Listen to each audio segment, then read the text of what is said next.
Hi, everyone. Welcome back to another exciting episode of the Jane and Alex podcast. I'm Jane, and I'm thrilled to have you here. And I'm Alex.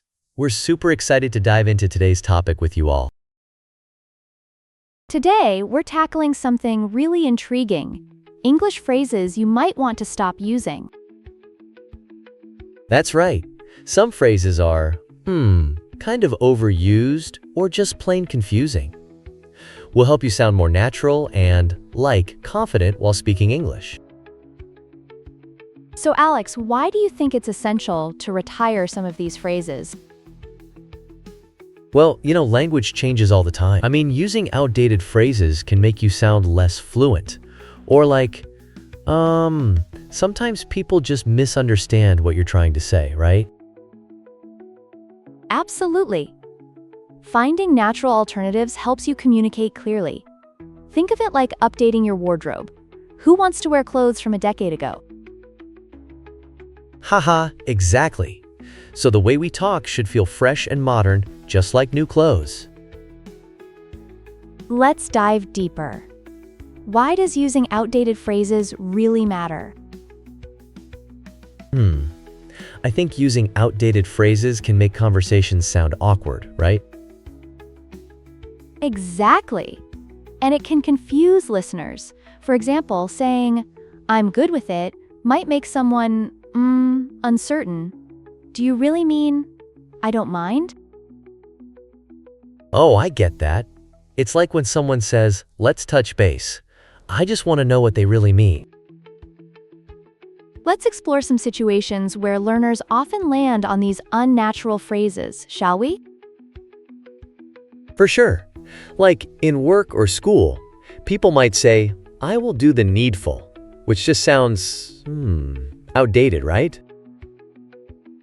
You nailed it. A better option could be, "I'll handle it." It sounds so much smoother. Totally.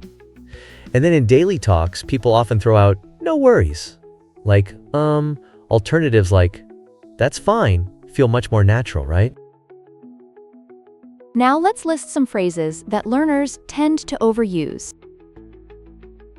Sure. Examples include, "I beg your pardon, I am fine, thank you, and you?" And of course, "Very good." Ooh, and now we'll provide some natural alternatives for each, right? Oh, I remember my first time using "I beg your pardon" at a cafe. It was super awkward.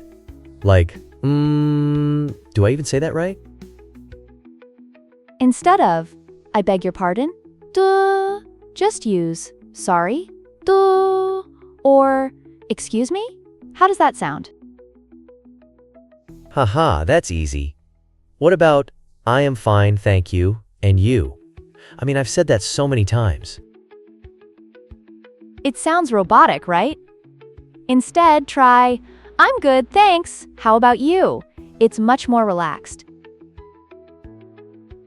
Wait, what about "very good"? I used to say that a lot too. Haha. Instead, let's consider using "great" or "awesome." It really brightens up the conversation. It really does change the tone. But, when do we switch between formal and casual phrases? For instance, when emailing your boss, it's better to say, "I will handle it promptly." But in casual settings, "I'll take care of it" works just fine. Ooh, speaking of casual, let's address some common mistakes. Learners often say things like, "I very like it," which is totally off. Yes, they often directly translate from their native language. The correct expression is, "I really like it." And overusing, no problem, sometimes comes off as rude. So what's better? It's usually more polite to use "you're welcome" in those situations. That's a good tip. So, are we saying a key takeaway is to vary our phrases? Absolutely. Confidence plays a huge role, and honestly, making mistakes is totally fine. Oh, and using contractions like I'm instead of I am helps your speech flow way better, right? Exactly.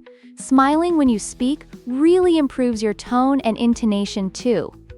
Let's practice a dialogue using those natural alternatives.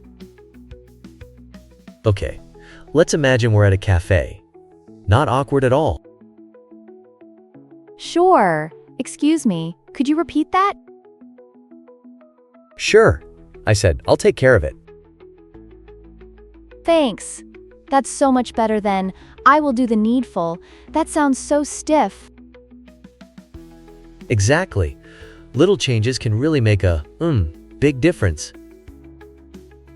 So today, we learned that some English phrases are outdated, and that using natural alternatives boosts both confidence and clarity. And don't forget to practice daily. So, what's the key here? Listen to native speakers, as that's key to improvement. Oh, and don't forget to, subscribe for more tips. Thank you for joining us. I hope you learned some useful phrases today.